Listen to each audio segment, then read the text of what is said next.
ปิดเมื่อหลายสถานีปิดก็บ่ได้เข้ารายการก็มาอันจะได้ยินบ่เหมือนกันถ้าไปอู้ธรรมะก็ตีหนึ่งได้ยินตีหนึ่งบ่ได้ยินก็เลยถ้าเจ้านี่มได้เข้ารายการสักกรรมแต่วันพุธนี่ก็จะเข้าปกติเนาะวันพุธก็เมื่อเจ้าก็เข้าปกติ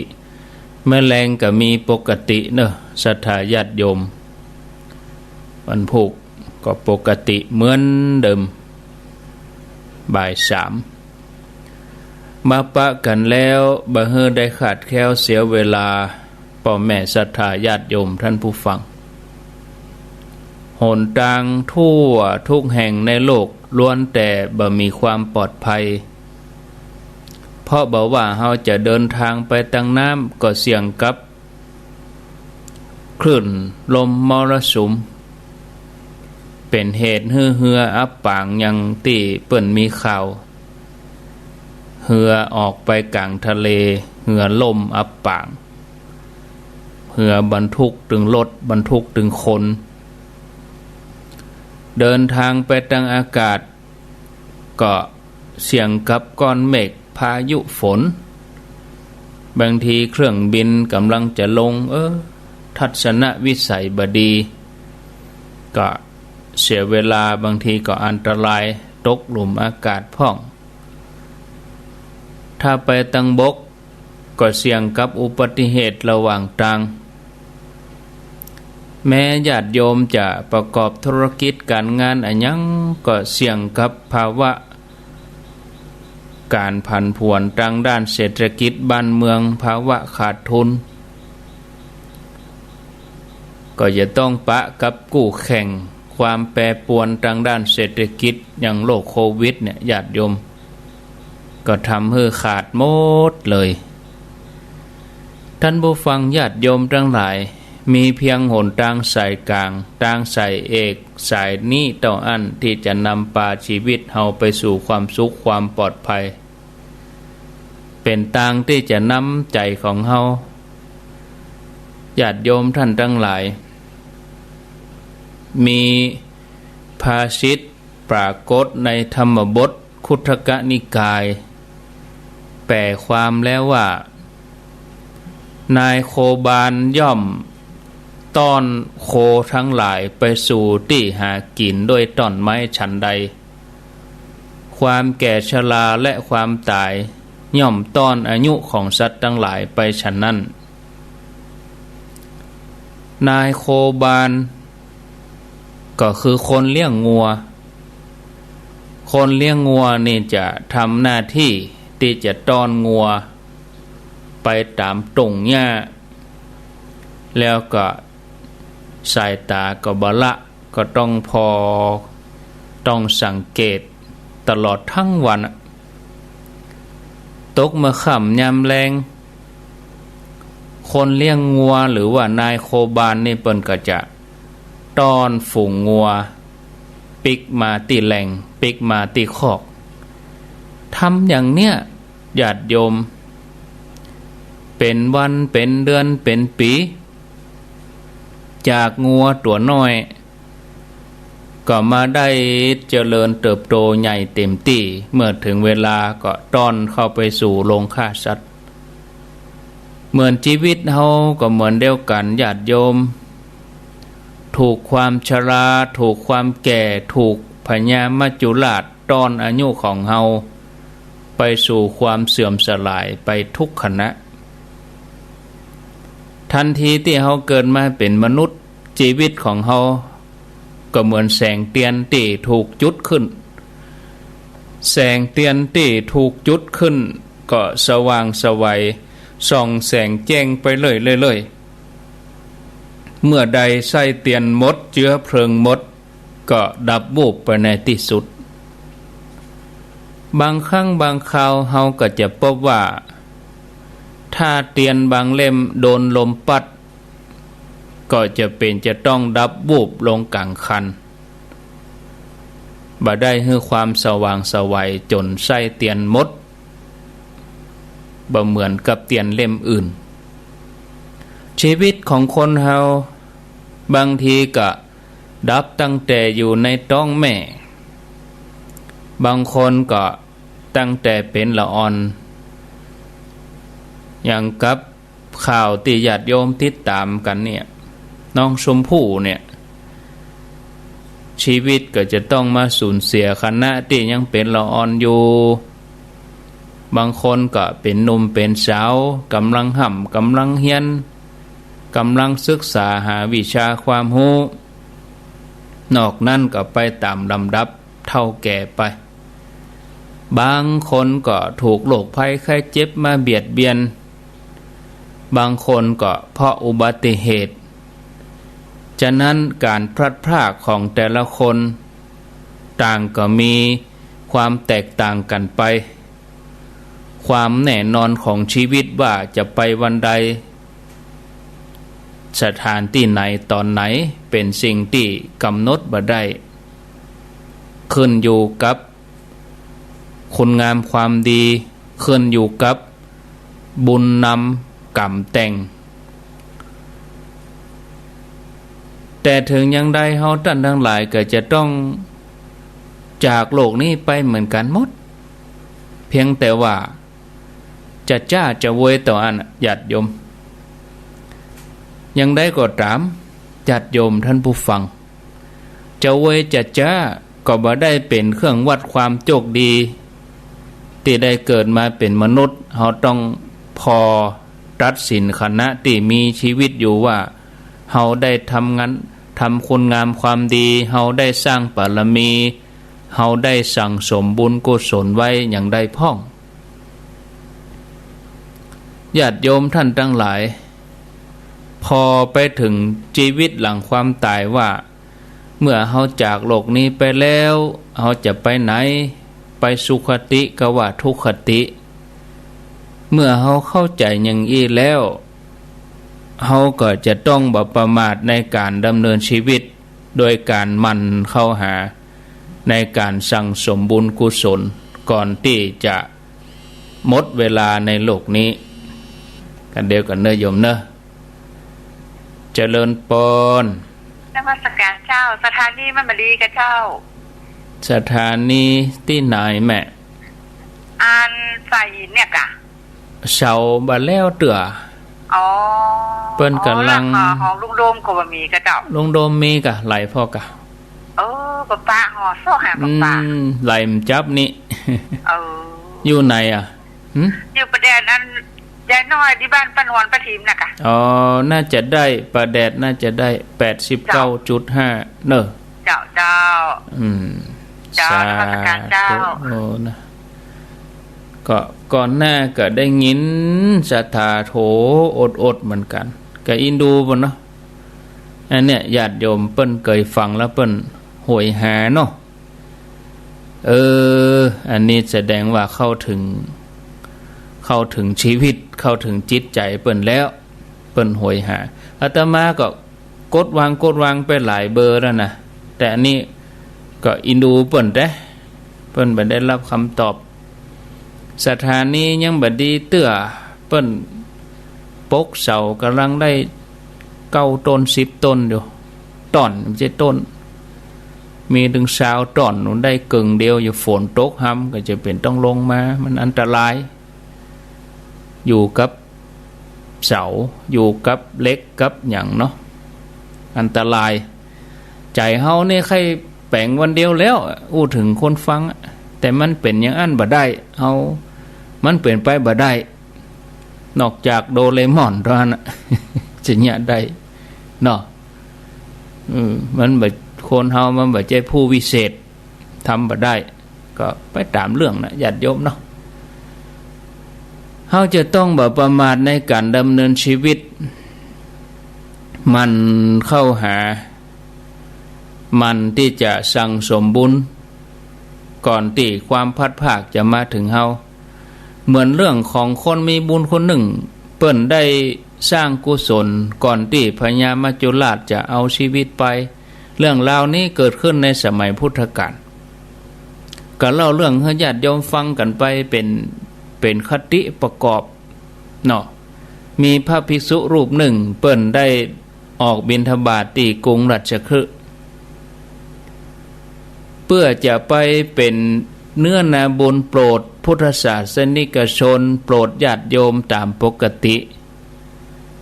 วันหนึ่งลูกไปของแม่หญิงผู้เป็นคนมิจฉาทิฐิเมื่อหันพระมาบิณฑบาตหน้าบ้านโดยอาการสำรวมเขาก็อยากจะถวายภัตตาหารแต่กลัวว่าแม่สามีหรือว่าแม่ผัวที่เป็นคนมิจฉาทิฐิจะทำร้ายเพราะว่าแม่สามีนี่เป็นคนขี้โขดแล้วก็บ่มีความเลื่อมใสในการทำบุญก็ชอบห้ามบ่ให้ใส่บาตรพระแถมตัวแต่เนื่องจากลูกไปสะใภ้เนี่ยมีจิตเลื่อมใสก็ใครทำบุญสักครั้งหนึ่งเนาะเมื่อแม่สามีบ่ให้ใส่บาตรโดยอาหารที่เธอตกแต่งดามาก็เนี่ยจะได้บ่ให้ใส่บาตรด้วยข้าวปลาอาหารเธอก็ทำบุญด้วยการถวายต้นอ้อยตีกกเป็นก้อมนี่นะญาติโยมเมื่อพระเดินค้อยหลังไปก็เป็นยังได้โมโหวันนั้นจะว่าบังเอิญก็เหมือนหาเรื่องเนาะแม่ผัวนี่ขยากกินน้ำอ้อยหะเมาะถึงวันกับขยากมาขยากตอนที่เพิ่นเอาไปใส่บาตรแล้วนั่นก็เลยเดินเข้าไปเสาะหาอ้อยต้นนั้นอยู่ในโรงครัวแต่ก็บ่ปะก็เลยถามลูกไปว่าอันไผเอาอ้อยไปไว้ไหนเฮียลูกไปนี่ก็บ่อยากจะโกหกเนาะเมื่อรู้ว่าแม่สามีจะต้องโขดต้องเคืองเธอในสิ่งที่ตัวเองทำไปก็ตอบตรงๆว่าเอาไปใส่บาตรแล้วบ่ได้เอาไปขว้างไปทิ้งที่ไหนหรือว่าข้าเจ้าก็บ่ได้เอาไปกินเก่าแต่ว่าเอาไปถวายพระเอาไปใส่บาตรถ้าแม่ใครกินก็เดี๋ยวน้องจะไปเอามาให้แถมใหม่เนอะเนี่ยญาติโยมแม่สามีนี่ก็โคตรเตะโคตรว่าก็ตึงว่าจะไปเอามาแถมใหม่ก็เนี่ยจะได้หาเรื่องรู้เนาะก็เลยด่าลูกไปโดยคำหยาบคายปลายบ่ปอเปียไม้เปียดุนหลัวฟาดไปที่ลูกไปอย่างแหงด้วยความเกลียดความโกรธบุบลูกไปจนถึงแก่ความตายแม้ร่างกายของเธอจะปวดรวดร้าวที่ถูกฟาดด้วยต้นไม้ดุนหลัวแต่ขณะนั้นลูกไปเธอก็นึกถึงบุญที่ได้เอาต้นอ้อยนี่ใส่บาตรด้วยจิตผ่องใสเมื่อละจากโลกไปก็ไปอยู่บนสวรรค์จันทร์ดาวดึงส์โอ้มีวิมานทองสว่างไสวอยู่ร่วมกับเทวดาทั้งหลายพระมหาโมคคัลลานะเปิ้นก็เหาะขึ้นไปบนสวรรค์ไปหันใส่วิมานของนางเทพธิดาอันเป็นลูกไปนี่นะพระโมคคัลลานะก็เลยเข้าไปถามไปทำอันอย่างมาถึงมีรัศมีสว่างอย่างอี้พระโมคคัลลานะก็ไต่ถามรัศมีกายของเธอสว่างไสวเหมือนดวงจันทร์เหมือนพระอาทิตย์รุ่งโรจน์ด้วยเทวโลกสิริวรรณยศเดชเหมือนดังเต้ามหาพรหมเป็นจะได้ทำบุญด้วยอันอย่างมาสั่งสมบุญอันอย่างมาแล้วก็เป็นไผถึงมาไหว้อาตมาเมื่อก่อนได้ทำความดีอันอย่างไว้สั่งสมอันอย่างไว้ถึงได้มาอยู่สุคติโลกสวรรค์เป็นผู้ที่มียศใหญ่มีบริวารนักดูก่อนเทพธิดาขอโปรดบอกคือเฮาเตอะโดยบุญอันอย่างน้อ อันนี้หมายถึงพระมหาโมคคัลลานะถามนางเทพธิดานางเทพธิดานี่ก็ตอบท่านโมคคัลลานะด้วยความปลาปลื้มใจว่าข้าแด่พระคุณเจ้าผู้เจริญตัวข้าเจ้าอดีตก็เคยทำบุญโดยการใส่บาตรด้วยอ้อยเหี่ยต้อนหนึ่งได้ถวายแก่พระตนหนึ่ง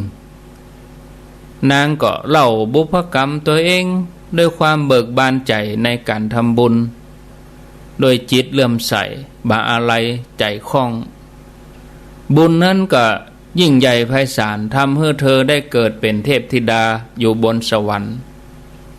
ท่านผู้ฟังญาติโยมอันนี้เป็นเพียงตัวอย่างหนึ่งของคนที่ฮักตัวแต่บ่กลัวตายเนาะมีความจริงญาติโยมทั้งหลายก็คือมีชีวิตอยู่บ่ได้ถ้าว่าตัวเองบ่ได้สั่งสมบุญชีวิตหลังความตายนี่จะต้องเสวยผลกรรมในอบายภูมิกาไปสุคติกาก็แล้วแต่ที่เราจะทำในขณะที่เราเป็นมนุษย์ชีวิตของคนเราทั่วไปนั้นหากบ่ได้ทำบุญก็ทำบาปเนาะส่วนที่จะมีใจกลางๆเป็นอัพยากตาก็คือบ่ทำบุญบ่ทำบาปก็มีน้อยโดยส่วนใหญ่ถ้าหากบ่ทำบุญบาปก็จะได้โอกาสเข้ามาแทรกเป็นเหตุให้เราได้ทำความชั่วฉะนั้นเมื่อมีโอกาสแห่งการทำบุญวันนี้เป็นวันโกนญาติโยมท่านทั้งหลายวันพุธเป็นวันพระเป็นวันศีลใหญ่เป็นวันเดือนเพ็ญ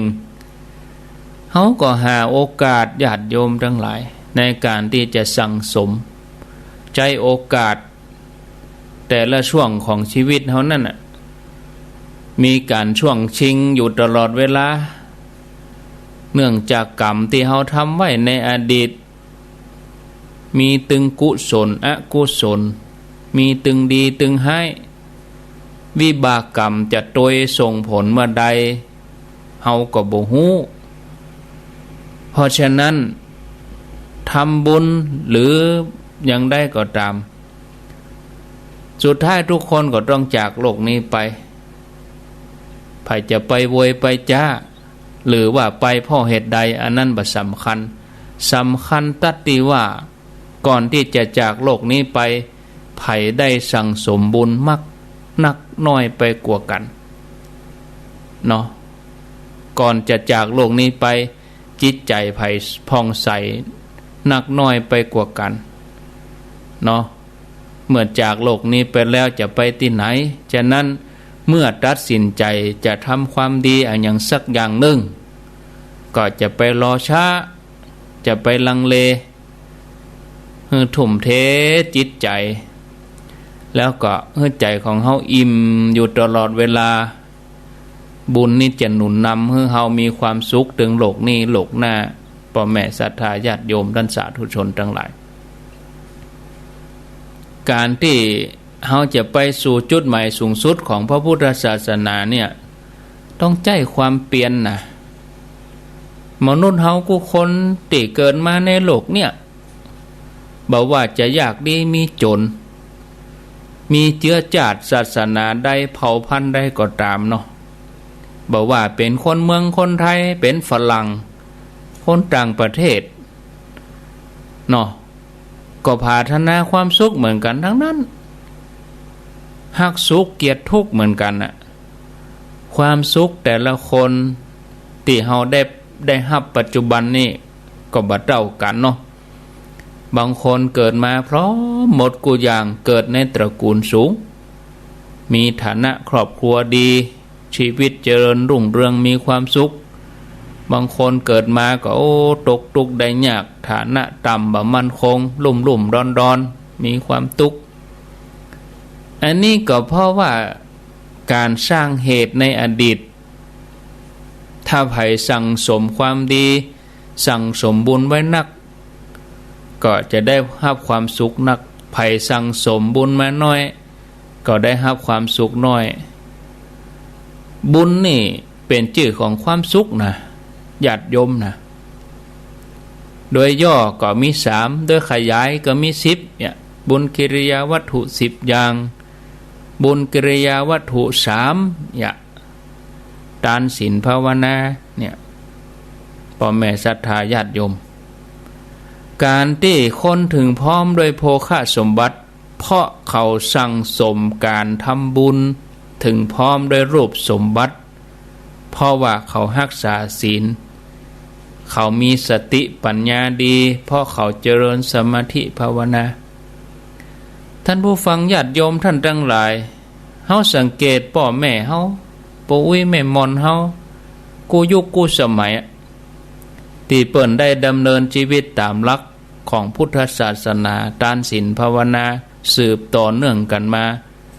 จนทำให้ประเทศไทยเฮามีแต่ความสงบสุขอุดมสมบูรณ์แต่ในปัจจุบันเนี่ย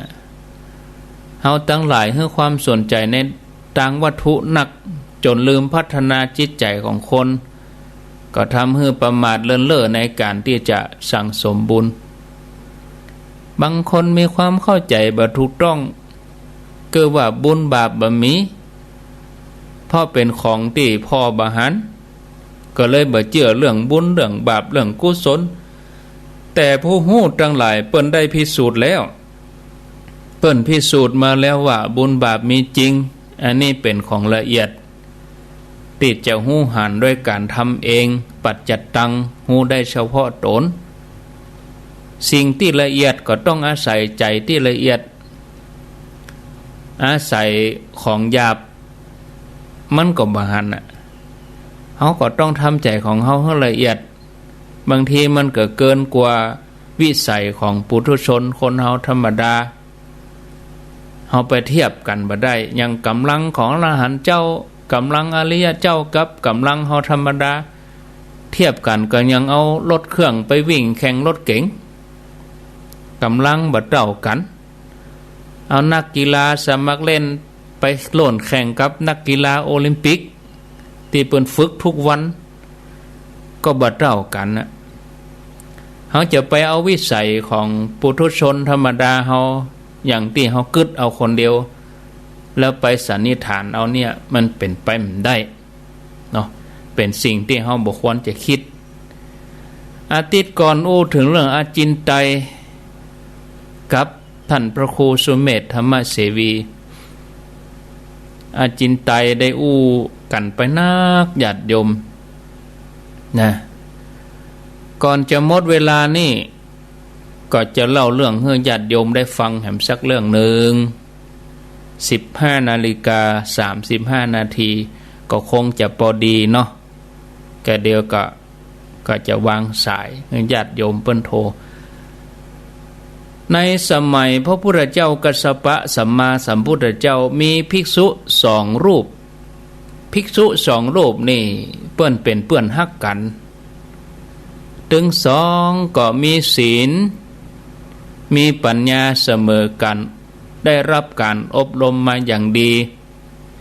ภิกษุตนหนึ่งมีนิสัยชอบฮือทานเมื่อท่านได้รับทายธรรมจากญาติโยมเพิ่นก็จะเอามาแบ่งปันให้กับภิกษุตนอื่นๆแล้วก็ชอบจวนเปื้อนภิกษุด้วยกันทำบุญฮือทานแต่แถมตนหนึ่งบ่หันตัวก็เลยบ่ชอบฮือทานเพราะเกิดว่าการที่เอาทายธรรมของญาติโยมไปให้คนอื่นเป็นการทำลายศรัทธาของโยมแล้วเป็นพระบ่จำเป็นต้องฮือทานเหมือนโยมก็ได้เพราะพระดำรงอยู่ในสถานะของผู้รับต่อมาเมื่อภิกษุทั้ง2 รูปนี่มรณภาพแล้วก็ได้ไปเกิดในเทวโลกบนสวรรค์ภิกษุที่ชอบฮือทานเป็นประจำก็มีวิมานใหญ่โตสว่างไสว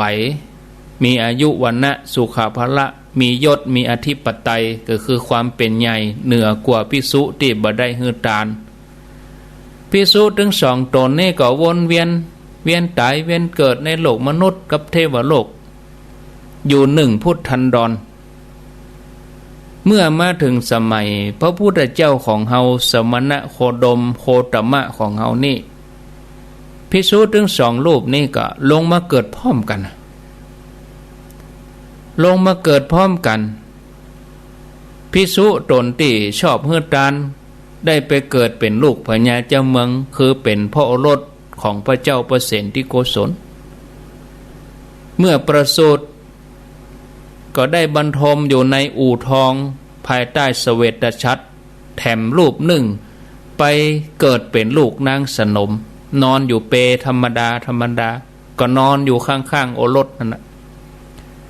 โดยเหตุที่เด็กทั้งสองเป็นผู้มีบุญมาเกิดแล้วสามารถระลึกจัดได้ก็นึกถึงอดีตจัดหนหลัง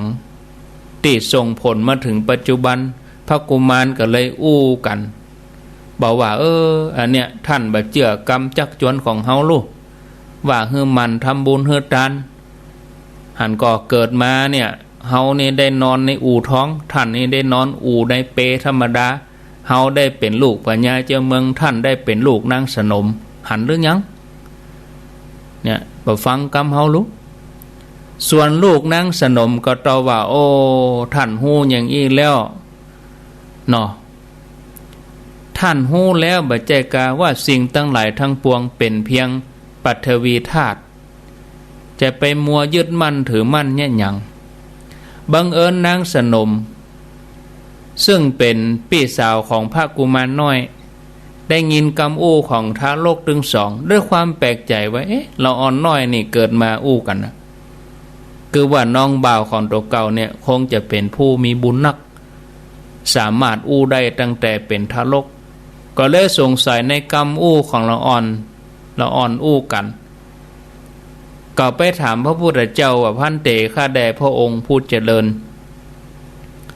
ถ้าสาวกของพระองค์สองคนมีศีลมีศรัทธาปัญญาเท่ากันคนหนึ่งทำทานกุศลแถมคนหนึ่งบ่ได้ทำคนทั้งสองเมื่อตายไปแล้วไปเกิดในสวรรค์เป็นเทวดาเหมือนกันจะมีความพิเศษแตกต่างกันก็หาไปถามพระพุทธเจ้าพุทธองค์ก็ทรงตอบว่านางสุมาณา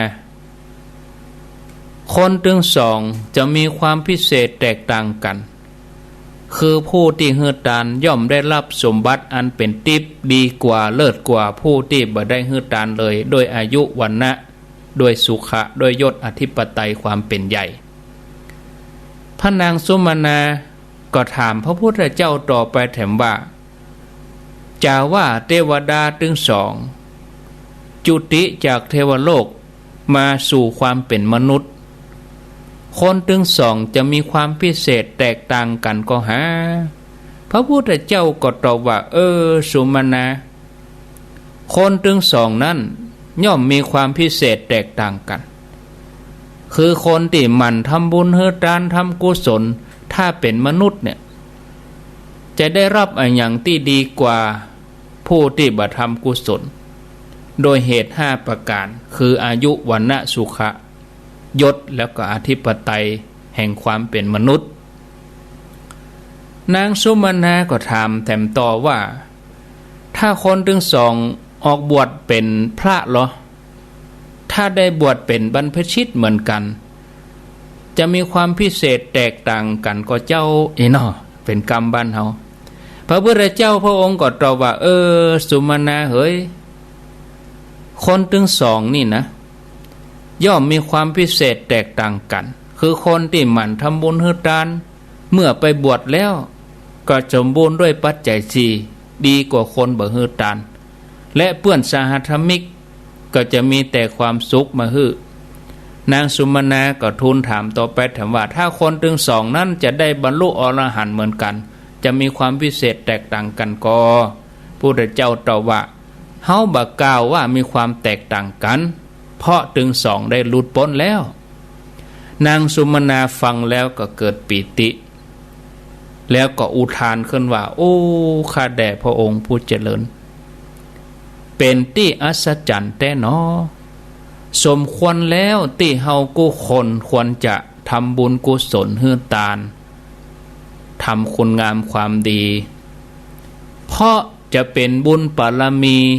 อุปการะแก่มนุษย์แก่เทวดาแก่บรรพชิตพุทธเจ้าก็ ตรัสแล้วก็บอกว่าอย่างนั้นแหละสุมาณะสมควรติเต้ที่คนทั้งหลายจะได้ทำบุญทำความดีเพราะจะได้มีบุญเป็นอุปการะนักท่านผู้ฟังญาติโยมทั้งหลายได้ฟังแล้วเนี่ยจะนั่นบุญเป็นสิ่งที่เฮาควรจะเห่งหีบตราบใดที่เฮายังหมดกิเลสเฮาจะต้องวนเวียนตายเวียนเกิดในสังสารวัฏก็บ่ควรที่จะประมาทในการเริ่มเนินชีวิตมันสั่งสมบุญโดยการทำคุณงามความดีสม่ำเสมอรักษาศีลมันหือตานเจริญสมาธิภาวนาทำใจของเขาให้หยุดนิ่งโดยอาศัยช่วงพรรษาวันพุกวันศีลแล้วเมื่อแรงนี้เขาก็เริ่มปฏิบัติเก็บดอกเก็บดวงฝนมันเอี้ยนแล้วไปเก็บดอกเก็บดวงมาใส่พานใส่ขันวันพุกก็ไปวัดไปว่าเมื่อคืนนี้ตั้งใจลูกหลานเลนเขารับหมดแล้วเขาก็ไหว้พระสวดมนต์แล้วก็นอนผู้มาเจ้าเขาก็ยังใส่ชุดขาวอยู่เมื่อแรงนี้ก็ลงมือเลยหนุ่งชุดขาวสวดมนต์ไหว้พระวันพุกก็ตื่นมาก็สวดมนต์ไหว้พระไปวัดไปว่าถือศีลปฏิบัติตลอดทั้งวันเลยญาติโยมนะจะได้เดือนแล้วญาติโยมสำรวจตัวเองพอเนอะทำให้ครบหรือยังทานศีลภาวนานี่เนาะฝากไว้15:44 นาทีตีเป็น45ก็แล้วกันเนาะข้างแถม15 นาทีกำเดียวจะได้พักช่วงตอนนี้ก็จะเปิดโอกาสให้ญาติโยมเขาโทรมากระเดียวก็ไปปะกันช่วงที่2ปุ่นแถมกรรมญาติโยมติดตามรับฟังกันไปเอาไผจะโทรมาก็โทรมาตีเบอร์0998366322กูเตือนนี่ลู่หมู่ในเวียงเนาะเดี๋ยวนี้มันได้ลู่ละ เดี๋ยวนี้ได้ยินญาติโยมฟังทางโทรศัพท์ก็มีจอมตองก็เมืองฝางก็ว่าอยู่ทางแม่แจ่มรับสายก่อนเนาะเจริญปอนโทรจากทางใดแม่บัวพัดกุลต้นซานแม่บัวพัดต้นซานเมืองฝางเนาะเจ้าได้ยินแล้วเป็นได้พ่องได้ยินฟังสัตว์ดีฝนตกหนักขนาดแต่ท่านปูจ้ะเดี๋ยวนี้เอียนละก็อันพ่องละหยุดแล้วเนาะท่านโคเจ้าว่าจะถามมันว่าอันท่านที่อันแม่สันสูงว่าจะเป็นว่าที่ไปวัดบอลดอนจันนะเปิ้นอันเจ้าคอยอันติดแต่อันให้หูโบโทเปิ้นนี่เอามอมหูจ้ะแม่จงดีก็ใช่แม่จันสมเนาะเดี๋ยวจะให้เปิ้นบอกมาเนาะเนี่ยอันนี้ก็อันเจ้าจะให้โบโทเปิ้นคนได้ก็หาโบโทเจ้าให้เปิ้นนะให้เปิ้นโทรมานั่นมาหลังไม้ก็ได้เนี่ยเนาะบอกมาเลยเดี๋ยวเจ้าบอกโทรเด้อเนาะบอกเดียวเนี่ยกะบอกเลยบอกเดียวเนี่ยกะจะเปิ้นฟังเนี่ยเนาะบอกเลยอัน0967572030แม่บัวพัดเนอะแถมกำ0967572030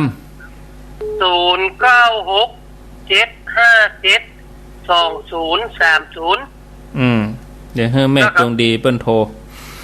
แล้วเปิ้นโทรถ้ามาก็เปิ้นโทรที่ให้แม่แบงก็ได้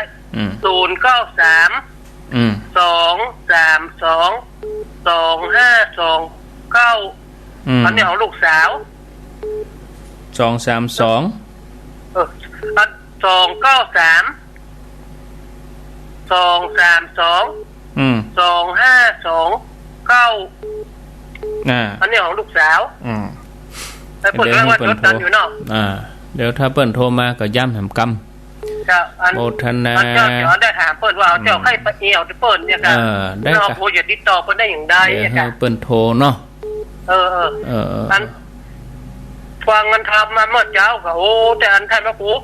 ท่านเฮานั่งไปนั้นภาวนาหมอกดาว30 นาทีบ่ได้เนาะเปิ้นเฮาขึ้นหาบ่เฮาขึ้นหาอย่างไปเจ้าคนบ่เฮาขึ้นหาลูกบ่เฮาขึ้นหาหลานบ่ขึ้นหาเจ้าคนขึ้นกับตัวเก่าอ่ะ เจ้าพักดีชาบจุดทอดแท้มงพระเจ้าเนี่ยดีแล้วคนผู้ม่วนคะแนนอะโมทนาเนอเจ้าว่าจะเจ้าสาธุเจริญปอนมาไปสาทั้งครับท่านพระครูปอนน้อยบุญปานพระผมติดตามฟังอยู่เนอะเมืองฝั่งนี่แน่นหนาเนาะตลอดผมตอนนี้ก็จะเป็นศีลที่4แล้วเนาะโอ้น่ากะจะได้เดือนแล้วเนาะเข้าวัดสาได้เดือนน่ะไปนุ่งขาวห่มขาวอย่างพระครูแนะนำนะมีความสบายใจแค่วันนี้วันโกนวันผูกครูบาอาจารย์ก็ลงโบสถ์กันแล้วกะครับผมผูกวันมันคือวันน่ากะครับผมขอบคุณจังเลยที่แนะนำผู้จ้างสว่างหัวทกหัวใจยินดีพ่อน้อยบุญปันเจริญปอนเจริญปอนติดแล้วเจริญปอนติดแล้วสายใหม่มา0998366322มีเข้ามาจะจะก็ขอเจริญปอนโทรเข้ามาหับสายก่อนเจริญปอนค่ะฟังอยู่ตังใดไม่อยู่ห้วยไคเจ้าห้วยไคแม่แสงลาเจ้ากำลังเตรียมดอกใส่สวยจะไปวาดวัดผู้ดีละกะน้อห้วยไคแม่แสงลาฝนหยุดแล้วกะตั้งเมืองฝางบุญแม่เจ้าฝนหยุดแล้วเจ้านั่นกะหยุดแล้วเนาะ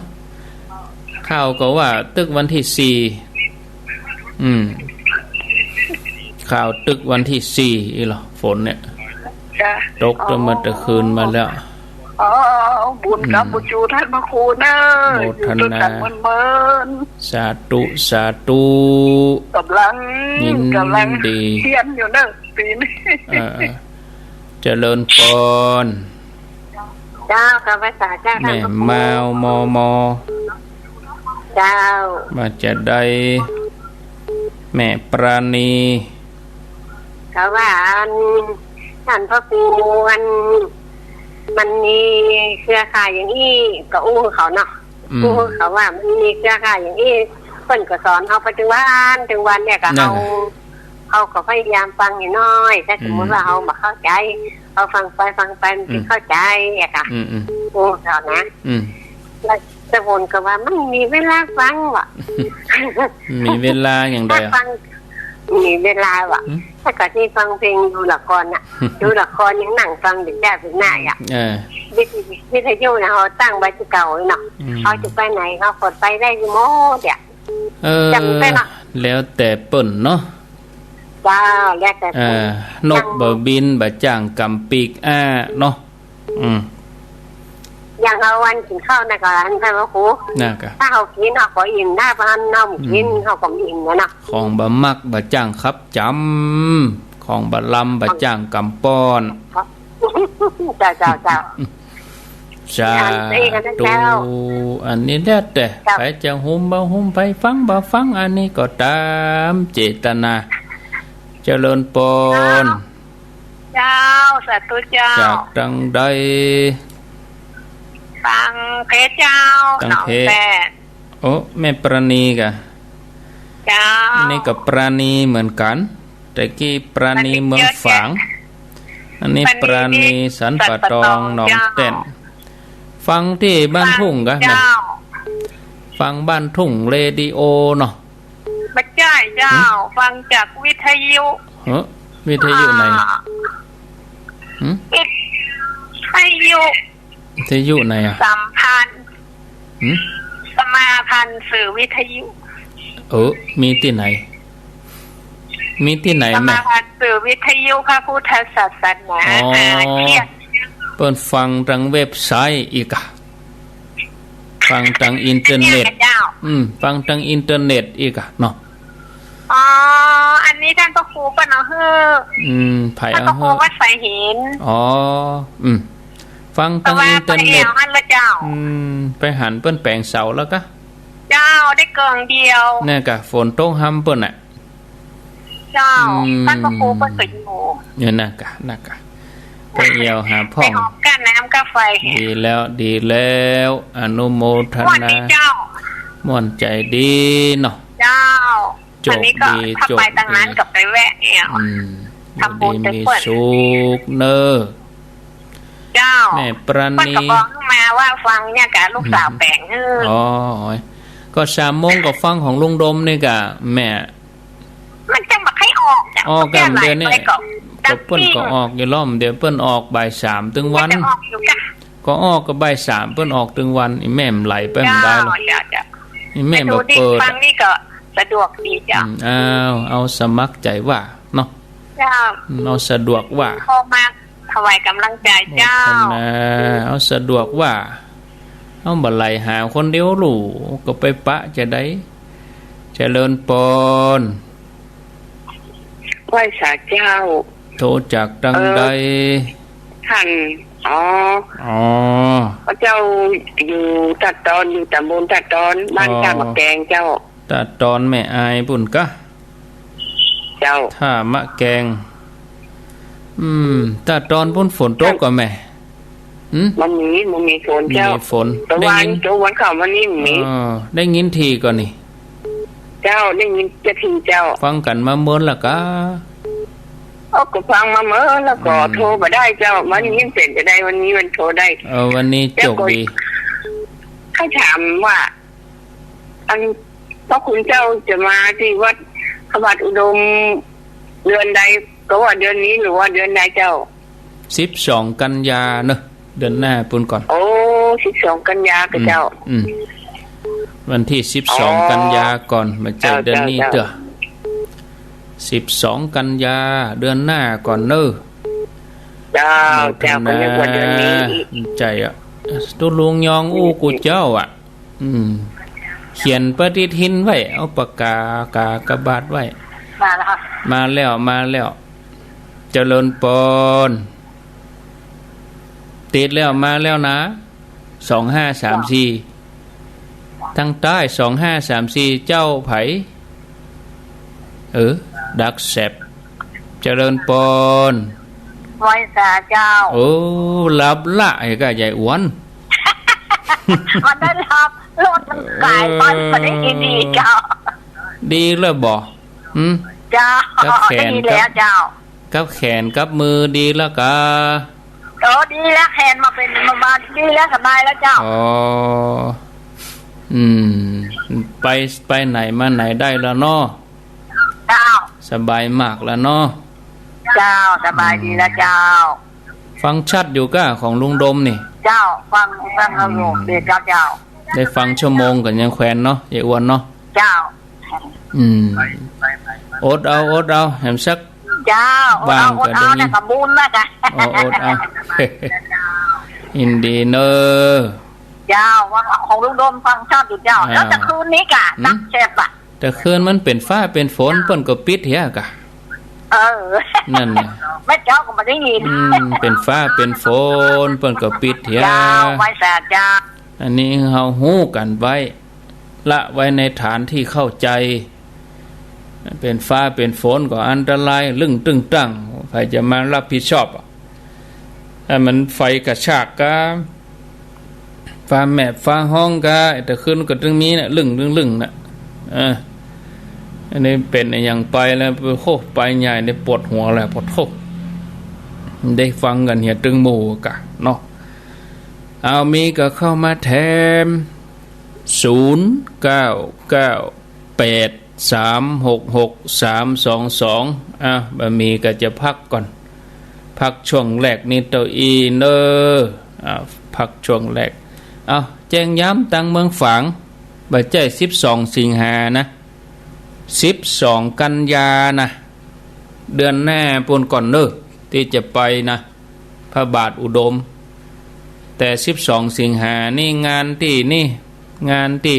วัดดอนจันทร์วัดประจันนี่อาทิตย์หน้านี่แล้ว12 สิงหางานบรรจุพระธาตุท ตีวัดดอนจันทร์เวียงป่าเป้าตกไปนั่นไปแหมเดือน12 กันยาปุ่นก่อนตีพระบาทอุดมนำบ่อสาวาบุญนะก็เดี๋ยวอาตมาก็ถือโอกาสได้ลาสถาญาติโยมไว้เต่าอีกก่อนเนาะ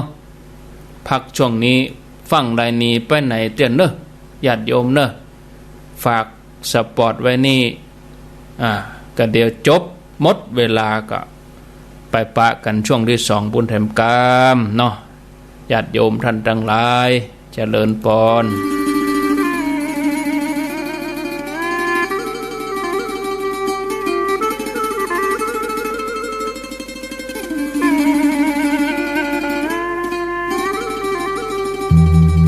ขอเชิญร่วมพิธีบรรจุพระบรมสารีริกธาตุและวัตถุมงคลเจดีย์ชเวดากองจำลองณวัดดอนจันทร์ตำบลเวียงกาหลงอำเภอเวียงป่าเป้าจังหวัดเชียงรายวันที่12 สิงหาคม พ.ศ. 2563 เวลา 13:39 นาทีเนื่องด้วยคณะศิษยานุศิษย์พระเดชพระคุณพระพรหมมงคลหลวงปู่ทองสิริมังคโลอดีตเจ้าอาวาสวัดพระธาตุสีจอมทองวรวิหารด้วยคุณแม่จันฟองกิ่วแก้วคุณเชิดพงศ์กิ่วแก้วคุณนงลักษณ์กิ่วแก้วพร้อมญาติมิตรพี่น้องทุกคนบริษัทเพชรอินทรีย์ทรานสปอร์ตจำกัดบริษัทเข็มรัฐทรานสปอร์ตจำกัดพร้อมทั้งสาธุชนคนดีทั้งหลายทุกท่านได้ร่วมใจกันสร้างเจดีย์ชเวดากองจำลองณวัดดอนจันทร์ตำบลเวียงกาหลงอำเภอเวียงป่าเป้าจังหวัดเชียงรายเพื่อน้อมถวายบำเพ็ญกุศลแด่พระเดชพระคุณพระพรหมมงคลหลวงปู่ทองสิริมังคโลด้วยวางศิลาฤกษ์ไปแล้วเมื่อวันที่12 มกราคม 2563 ณ ปัจจุบันการก่อสร้างใกล้ที่จะสำเร็จด้วยดีแล้วจึงจะต้องบรรจุพระบรมสารีริกธาตุและวัตถุมงคลบนองค์เจดีย์เพื่อเป็นที่กราบไหว้สักการะบูชาของพุทธศาสนิกชนจึงขอเชิญชวนทุกท่านได้ร่วมพิธีดังกล่าวในวันพุธที่12 สิงหาคม พ.ศ. 2563 ตรงกับเดือน11 เหนือแรม 8 ค่ำเวลา 13:39 นาทีณวัดดอนจันทร์ตำบลเวียงกาหลงอำเภอเวียงป่าเป้าจังหวัดเชียงรายโดยพร้อมเพรียงกัน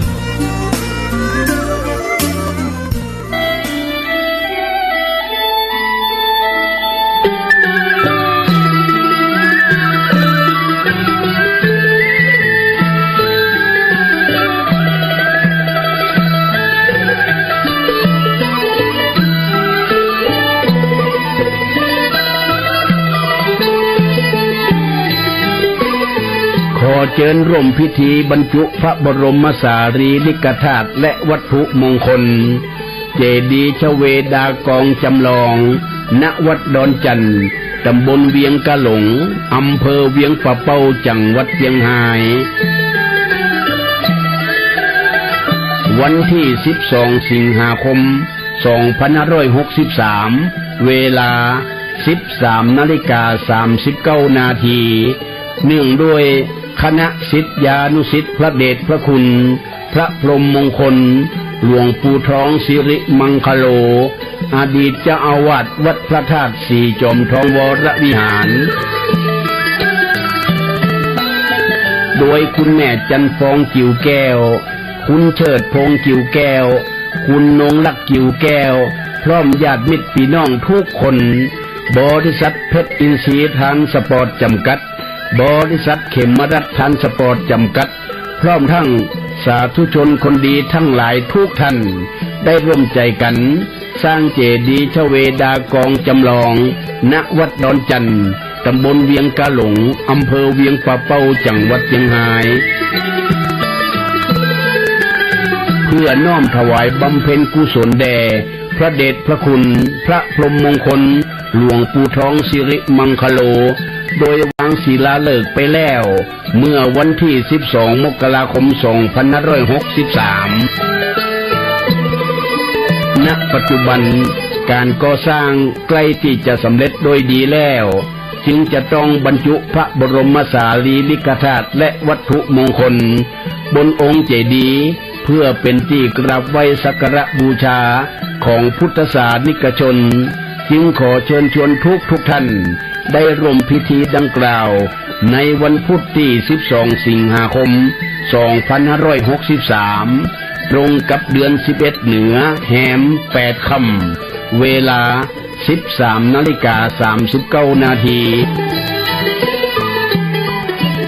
ณวัดดอนจันทร์ตำบลเวียงกะหลงอำเภอเวียงปะเป้าจังหวัดเชียงราย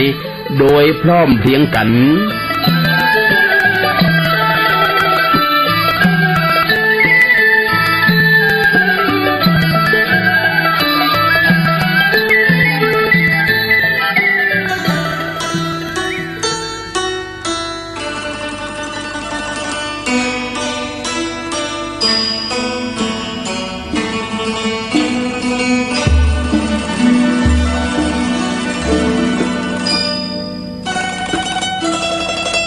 ขอเจริญพรศรัทธาสาธุชนญาติโยมทั้งหลายช่วงนี้เป็นวันพระอาตมาขอเชิญชวนท่านทั้งหลายนุ่งขาวห่มขาวเข้าวัดฟังธรรมทำบุญใส่บาตรเพื่อให้เกิดเป็นประโยชน์แห่งตนและเพื่อให้เกิดเป็นสันติสุขแห่งประเทศชาติเรามาแต่ตัวไปแต่ตัวอย่าลืมหาความดีใส่ตัวไปด้วยความดีใส่ตัวอย่างน้อยคือศีล 5ตั้งใจรักษาให้มั่นสักข้อใดข้อหนึ่งก็ยังดีกว่าไม่มีเสียเลยขอให้ทุกท่านจงได้รับสิ่งที่พึงปรารถนามีอายุยืน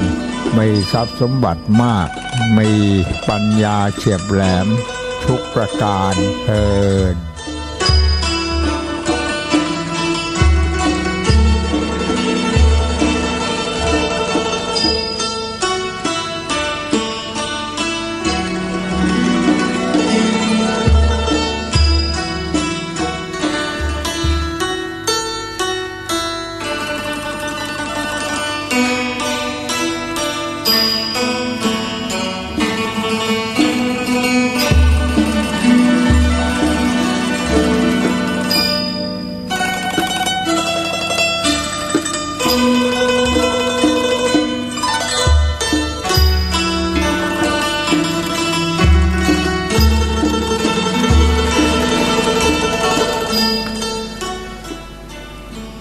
ศรัทธาญาติโยม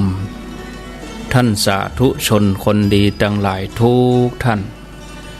ปิกมาอยู่ด้วยกันแถมชั่วโมงสุดท้ายขณะนี้เวลา 16 นาฬิกากับ 5 นาทีบ่าย 4 โมงกับ 5 นาทีท่านผู้ฟังกำลังรับฟังรายการสาระธรรมยามแลงดำเนินรายการโดยอัตมภาพพระครูอภิวัฒนวิกรมวัดปากตังเจริญตำบลดอยหล่ออำเภอดอยหล่อจังหวัดเชียงใหม่เป็นผู้รับผิดชอบดำเนินรายการมาปะกันเป็นประจำตั้งแต่วันจันทร์จนถึงวันศุกร์เวลาบ่าย 3 โมงเป็นต้นไปณที่สถานีวิทยุแห่งนี้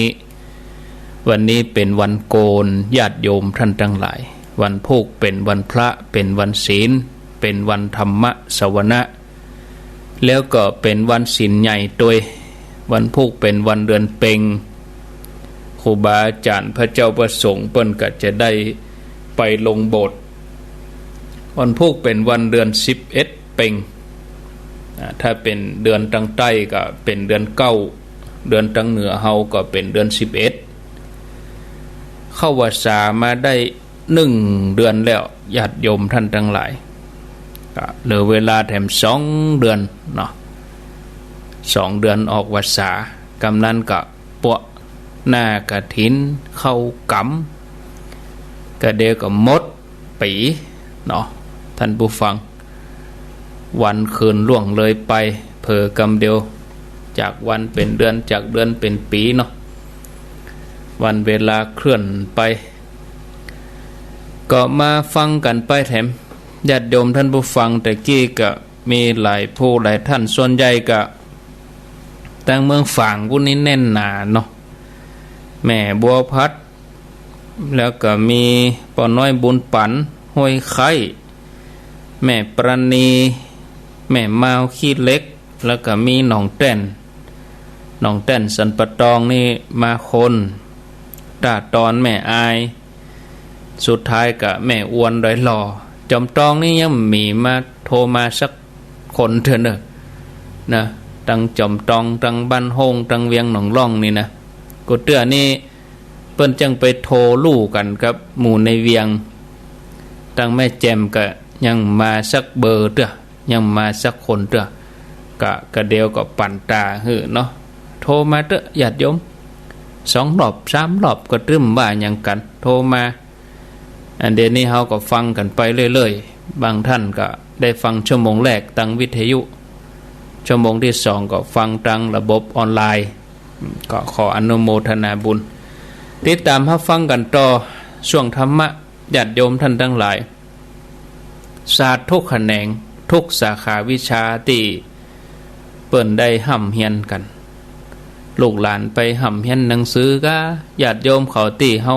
เฮียนฮู้กันเนี่ยบอกว่าจะเป็นศาสตร์สาขาวิชาใดเปิ้นก็มีสูตรเฉพาะหรือว่ามีสูตรสำเร็จในการที่จะทำเมื่อเกิดผลลัพธ์มีความแม่นยำถูกต้องเพียงแต่ว่ามีวิธีการที่แตกต่างกันไปอย่างการปรุงอาหารเนี่ยอย่างญาติโยมเขาจะปรุงอาหารให้อร่อยเปิ้นก็ต้องมีเคล็ดลับนี่เนาะเคล็ดลับในการจะทำให้อาหารมีรสชาติดีมีรสชาติกลมกล่อมอร่อยเสน่ห์ปลายจังหวะแล้วก็มีความน่ารับประทานนะส่วนการที่เขาจะมาฝึกจิตฝึกใจของเขาก็อยู่ที่สูตรเหมือนกันเปิ้นว่ามีสูตรวิชาบางที่เปิ้นก็ฮ้องว่าวิชาสมาธิอันนี้ก็แล้วแต่แนวปฏิบัติของแต่ละสำนักญาติโยมเขาก็จะต้องเกิดถึงว่าอันใดที่พอเหมาะกับเฮาเนาะเฮาปฏิบัติแล้วถูกต้องกับเฮาดีอีนะอันนี้มีโยมเปิ้นโทรกันเดียวเจริญปอนเจ้าอันท่านอันนี้ไม่นิดนะแม่นิดแม่ก็หารถได้กันมันเป็นวันพุธเนาะวันที่12วันพุธรถมันจะไปได้ว่าคนเดือนนี้จัดรายการเนี่ยแม่ได้เพิ่นแปลงเพื่อจะแล้วละข่าวมันออกมาข่าวมันออกมาถนนพุธเพื่อข่าวมันมาถึงเฮาเพิ่นแปลงพวกแล้วละเจ้าฟังตุเจ้านี่จะไปฟังวันศีลเนาะฟังตุเจ้าจะไปฟังข่าวข่าวมันกลัวมันจะส่งไปกรุงเทพแล้วก็กลัวข่าวมันจะย้อนมาหาเฮาอย่างเอาพอข่าวที่เป็นความน้องชาวพานพุทธเยาเขาว่ากันไปเลยได้พอข่าวที่มันเป็นความจริงนี่ก็โมทนาเปิ้นแปลงเพื่อจะแล้วละแม่แม่ก่อนเขาก็ค่อยไปเนาะรถมานั่นคือว่าอันรถเปิ้นไปเจียงไฮ้มันปุดหัวปุดท้ายแล้วรถขำอยู่หั่นเป็น100 กันเปิ้นต้องช่วยคนที่อยู่หั่นและเฮาอยู่ไก่เฮานี่เป็นเลือดเป็นห้อนน่ะแล้วคนที่เปิ้นรถที่เปิ้นติดอยู่กลางดอยนั้นเปิ้นต้องช่วยคนหมู่นั้นก่อนแล้วก็เขานอนกันตะคืนก็เปิ้นแปลงพอแล้วละจะไปเดือดร้อนมันถึงวันที่12พวกแล้วโมดอ่ะเนาะก็เปิ้นแล้ววันนี้แล้วนะเปิ้นแปลงแล้ววันนี้แล้วกรมทางหลวงเปิ้นทำงานหามรุ่งหามค่ำทำจัดรายการอยู่ประเดี๋ยวเนี่ยเสียงแม่ก็ออกวิทยุไปพวกก็จัดรายการถึง5 โมงอ่ะจัดรายการถึง5 โมงอ่ะสาธุนี่เปิ้นบ่ฮู้เปิ้นบ่ได้ฟังวิทยุคนเฒ่าเนาะเป็นหยังไม่เป็นไร คือข่าวบางทีเนี่ยญาติโยมข่าวบางข่าวเนี่ยนักข่าวเปิ้นมาถ่ายแล้วก็กลัวเปิ้นจะเอาข่าวไปกรุงเทพแล้วก็ข่าวกลัวจะมาถึงบ้านเฮามันก็เดินทางเป็นวันประเด็นนี้หมู่โยมที่เปิ้นอยู่ทางเวียงเป่าๆน้ำลดแล้วก็ผู้รับเหมาที่เปิ้นทำถนนเพื่อกับแปลงไปเพราะว่าถ้าเลยวันเลยคืนเลยวันกับคืนนี่มันได้อะเพราะว่าอันถนนมันปุดบ่ใช่มันปุดอันอย่างคือว่าช่วงที่เปิ้นแปลงตั้งใหม่แล้วต่อมันน้อยน้ำมันมานักมันก็ปังไปมันก็ต่อมันก็ลุดไหลไปเหียเพิ่งเอาต่อน้ำลดก็เอาต่อวางแถมใหม่ต่อวางแถมใหม่ก็เอาดินถมก็แล้วลูกมันเจ๊สะพานปุดสะพานแบบมีปุดเปิ้นแปลงตั้งใหม่ตั้งไปเวียงเป้าว่าคือเปิ้นก็ต้องเอาแก้ไขปัญหาได้เรียบด่วนอย่างที่สุดเจ้าหน้าที่เปิ้นซ้ำลำบากหรือเฮากันนอนขำหั่นแปลงคืนหุ่งวันขำน้ำลดแล้วเปิ้นแปลงแล้วเนาะเพื่อถึงวันนั้นก็ไปมีมันน้ำแห้งหมดแล้วก็วันเดียวก็แห้งแล้วบ้านเฮามันเป็นน้ำหลากมันไม่ใช่น้ำนองถ้าน้ำนองนี่ก็คือจึงกันเป็นเกิงเดือนป่ะญาติโยมเพราะไปตังกาญจนบุรีสิงห์บุรีสุพรรณบุรีอยุธยาป่ะอันนี้เป็นน้ำนองแท้ๆแต่ตังบ้านเฮาตังเหนือเฮานี่เป็นน้ำหลากก็คือน้ำที่มาจากดอยน้ำหลากมันวยประมาณวันหนึ่งก็แห้งละแห้งละเดี๋ยวนี้แห้งละเพื่อก็แปลงละถนนนะคนบางทีมันก็ตื่นไปตามเรื่องนะก็ดีนะเขาก็ตื่นไปตามเรื่องของเขานั่นนะเนาะตึกไหนแล้วนี่ไปตึกไหนแล้วนี่รู้ไปเห็นล่ะไปรู้ไปล่ะไปตึกไหนเห็นล่ะถึงเรื่องนั้นนี่กะวิชาความรู้เปิ้นก็ต้องมีเคล็ดลับเดี๋ยวขอปิดโทรศัพท์ก่อนเนาะปิดโทรศัพท์ก่อนโยมก็โทรมาอยู่ยุนติ๊กคนฮู้ก็ฮู้เนาะเปิ้นบ่ฮู้ใหญ่ใดก็บ่ดีโตดเปิ้นก็บ่ถูกวิทยุบ่ดังที่วิทยุดังเปิ้นก็ฮู้ที่วิทยุบ่ดังเปิ้นบ่ได้ฟังเปิ้นก็บ่ฮู้นะญาติโยมนะอนุโมทนาเคล็ดลับการทำอาหารเปิ้นก็มีสูตรวิชาการห้ำการเฮียนเปิ้นก็มีสูตรสาขาวิชาการปฏิบัติธรรมเอาก็ต้องมีสูตรวิชามีครูบาอาจารย์เนาะผลลัพธ์ออกมาคืออย่างคือความสงบร่มเย็นความสว่างที่เกิดขึ้นกับเฮาในจิตในใจลักษณะการฮึดตานของแต่ละคนในโลกนี่เหมือนกันเนาะแต่วัตถุประสงค์ของการฮึดตานนั่นก็คือว่ายกจิตยกใจของเฮาขจัดความตระหนี่ที่เหนียวบางทีก็แตกต่างกันออกไป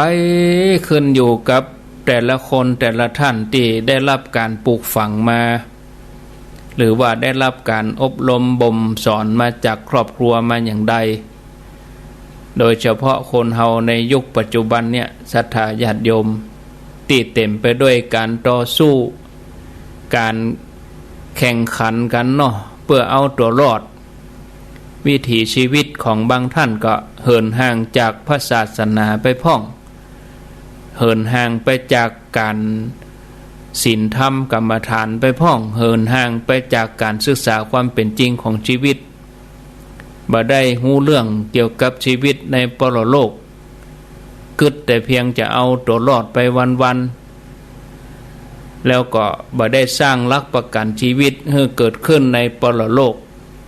ในสังสารวัฏฉะนั้นก็เลยห่างจากคำสอนของพระศาสนาถ้าอย่างอี้นี่เป็นชีวิตที่อันตรายถือว่ายังเป็นคนที่ประมาทเป็นผู้ที่ยังมีความประมาทบางท่านเป็นเจ้าพุทธแต่บ่ได้รู้จักวัฒนธรรมเจ้าพุทธ ว่าต้องปฏิบัติตัวอย่างใดถึงจะได้ชื่อว่าเป็นพุทธมามกะหรือว่าเป็นพุทธศาสนิกชนที่ดีที่สมบูรณ์แต่หลายท่านได้ได้เรียนได้ศึกษาได้ปฏิบัติมาอย่างดีได้ฮือตานรักษาศีลภาวนาเป็นประจำอันนี้อาตมาภาพก็ขออนุโมทนาบุญตวยบางท่านก็ปลูกฝังมาตั้งแต่น้อยๆเป็นเด็กน้อยเป็นหนุ่มเป็นสาวจะทำบุญตักบาตรถวายทานแต่ละครั้งก็ทำด้วยความเลื่อมใสเนาะฮือทานเพราะหูว่าพระสงฆ์เป็นเนื้อนาบุญตั้นเป็นบุญญาเขต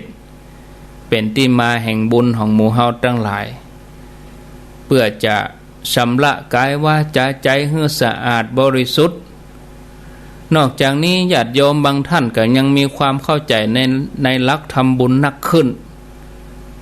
ถึงก่อนฮือก็มีจิตเลื่อมใสคณะฮือก็มีใจศรัทธาเมื่อฮือไปแล้วหวนนึกถึงที่ทำไปก็เกิดปีติอันยิ่งใหญ่บุญกุศลก็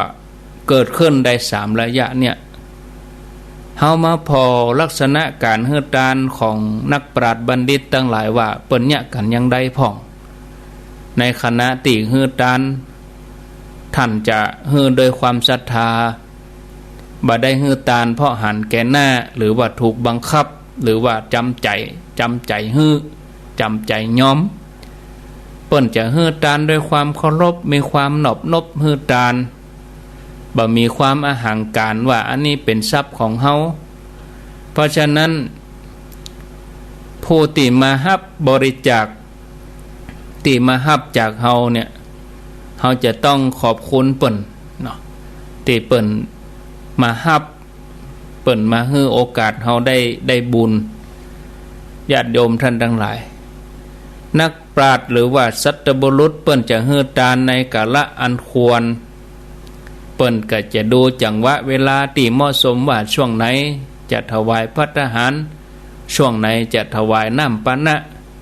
ช่วงใดถวายผ้าไตรจีวรเครื่องสมณะบริโภคบริขารที่เหมาะสมกับสมณะบริโภค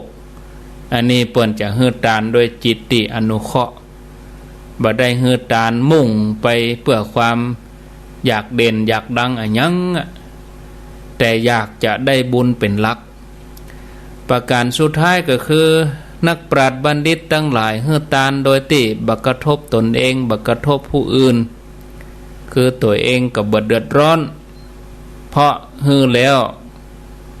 ก็บ่กึดอยากจะเอาคืนตัดสินใจญาติโยมทั้งหลายผู้รับก็สบายใจผู้ฮือก็สบายใจมีความสุขใจที่ได้รับจากเฮาเมื่อสัตบุรุษเปิ้นฮือถูกลักวิชาแล้วเฮาก็มาพอผลบุญที่จะเกิดขึ้นว่าฮือทานด้วยศรัทธาเนี่ยเมื่อถึงเวลาบุญส่งผลเปิ้นจะฮืออิทธิผลอย่างใดปราบปลื้มใจอย่างใดพระองค์ทรงตรัสว่าสัตบุรุษเมื่อฮือทานด้วยความศรัทธาแล้วย่อมเป็นผู้มั่งคั่งมีโภคะสมบัติมีรูปร่างงดงามน่าเลื่อมใสผิวพรรณพุทธพองเป็นที่ดึงดูดตาใจผู้ที่ได้ปะได้หันอันนี้เป็นผลที่เกิดจากการฮือทานด้วยความศรัทธาเมื่อฮือทานด้วยความเคารพผลบุญนั่นจะอำนวยให้เป็นผู้ที่มั่งคั่งมีโภคะสมบัติมีครอบครัวที่อบอุ่นบ่ว่า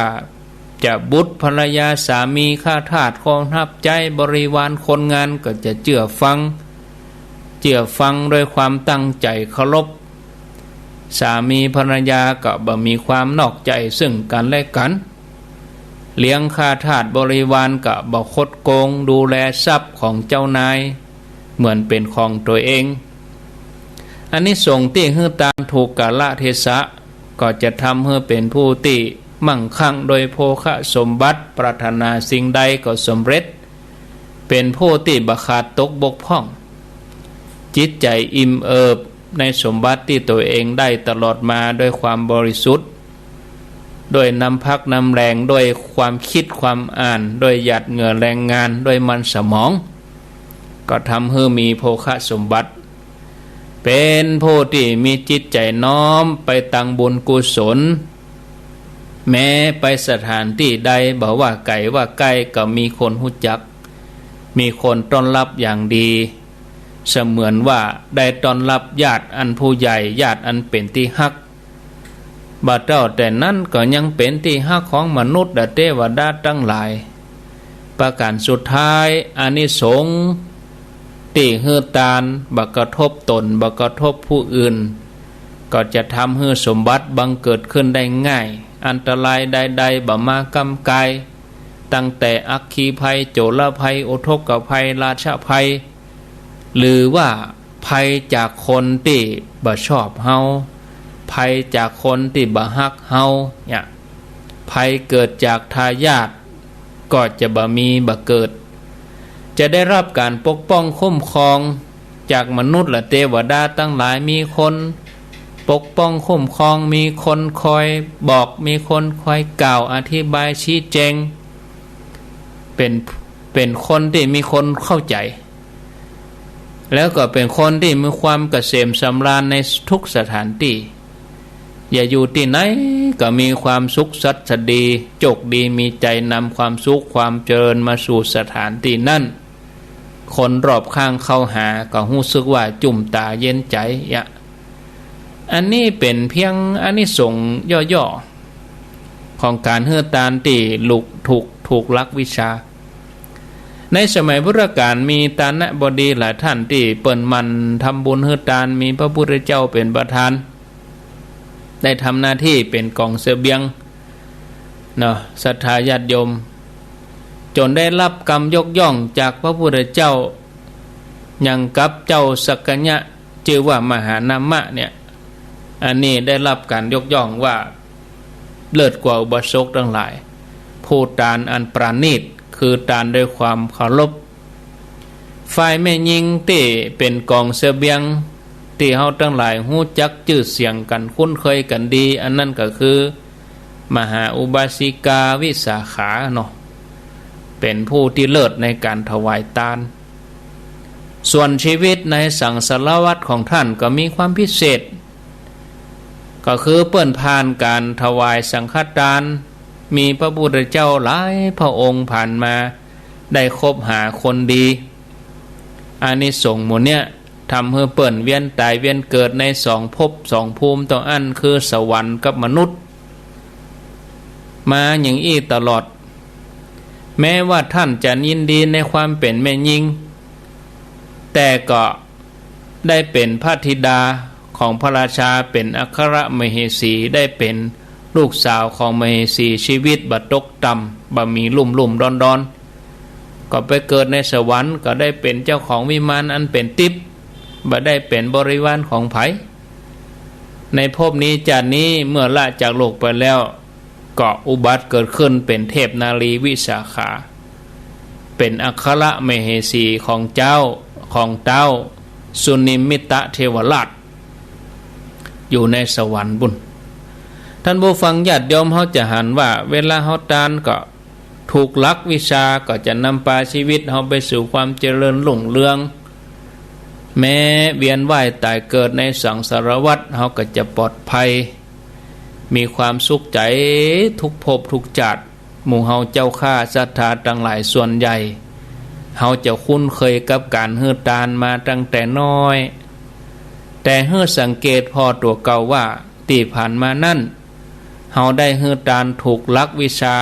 ตามครูบาอาจารย์สัตบุรุษทั้งหลายเปิ้นได้ปฏิบัติมาก็หาบางคนเฮือตานเหมือนกันแต่ได้ผลบ่เท่ากันเฮือย้อนปิกมาพอที่การประกอบเหตุเมื่อพิจารณาแล้วหากขัดตกบกพร่องข้อใดก็ฮือปรับปรุงแก้ไขพัฒนาฮือตานของเฮาสมบูรณ์ยิ่งขึ้นไปเมื่อตานบารมีของเฮาเต็มเปี่ยมบารมีอย่างอื่นครบถ้วนญาติโยมทั้งหลายชีวิตเฮาก็จะสมบูรณ์ขึ้นไปญาติโยมท่านสาธุชนการเวลาที่หมุนเวียนเปลี่ยนไป การเวลาที่เปลี่ยนไปเนี่ยอาตมาว่าน่ะแต่กี้เฮาปะกันบ่าย3เนี่ยเบเดนี่จะ4 โมงครึ่งเฮาจะมาอยู่ด้วยกันชั่วโมงครึ่งละเหลือแหมครึ่งชั่วโมงเฮาก็จะได้ลากันแถมะลากันแล้ววันพุ่มมาเจ้าเฮาก็ห้องกันลูกแถมเนี่ยจากวันเป็นสัปดาห์จากสัปดาห์เป็นเดือนจากเดือนเป็นปีการเวลาที่หมุนเวียนเปลี่ยนไปเนาะเอาความแข็งแรงของร่างกายเฮานำปาเอาความสดชื่นของผิวพรรณบ่เจ้าแต่นั้นการเวลาก็เอาสติปัญญาความจำของเฮานี่เสื่อมไปด้วยถ้าเฮาได้เห่งหีบสร้างบารมีตั้งแต่มีชีวิตน้อยๆเนี้ยชีวิตเฮาก็จะมีอยู่ก็แก่เท่าไปฟรีๆแก่เท่าไปบ่ได้เนาะผู้มีปัญญาทั้งหลายเปิ้นก็คนขวายโลญาติโยมเปิ้นบ่ปล่อยชีวิตไปบ่ได้เพราะชีวิตใดเล่าจะประเสริฐเท่าการได้เกิดมาเป็นมนุษย์เนี่ยได้เติมความดีได้ทำบุญกับตัวเองญาติโยมทั้งหลายครูบาอาจารย์นักปราชญ์บัณฑิตทั้งหลายเปิ้นสรรเสริญชีวิตอย่างอี้ว่าเป็นชีวิตของผู้ที่ประเสริฐถึงแม้จะถูกคัดขวางในการสร้างความดีบางทีก็มีมารมาทดสอบขนาดไหนก็ตามเฮาก็จะยังคงยึดมั่นในปณิธานในอุดมการณ์อันแน่วแน่ที่ประพฤติปฏิบัติเรื่องนี้เกิดขึ้นในอดีตเหมือนกันจะนำมาเล่าให้หมู่เฮาเจ้าข้าศรัทธาทั้งหลายได้ฟังดังต่อไปนี้เรื่องนี้ในอดีตการมีพญาเจ้าเมืององค์หนึ่งชื่อว่าพญาเจ้าเมืองเอสกาลีพญาเจ้าเมืองพระองค์นี้มีปุโรหิตเป็นสหายแล้วก็ฮักกันตั้งแต่ทรงพระเยาว์สมัยละอ่อนไปบาปอพญาเจ้าเมืองกับปุโรหิตนี่ก็บ่มีลูกบ่มีโอรสสืบสกุลวันหนึ่งพญาเจ้าเมืองกับปุโรหิตก็มาปรึกษาหารือกันว่าถ้าเฮามีลูกหรือว่าลูกของไผเกิดก่อนก็จะให้ลูกคนนั้นครองราชสมบัติอยู่ไปต่อมาปุโรหิตได้พบใส่แม่หญิงคนหนึ่งซึ่งอยู่นอกเมืองแม่หญิงคนนี้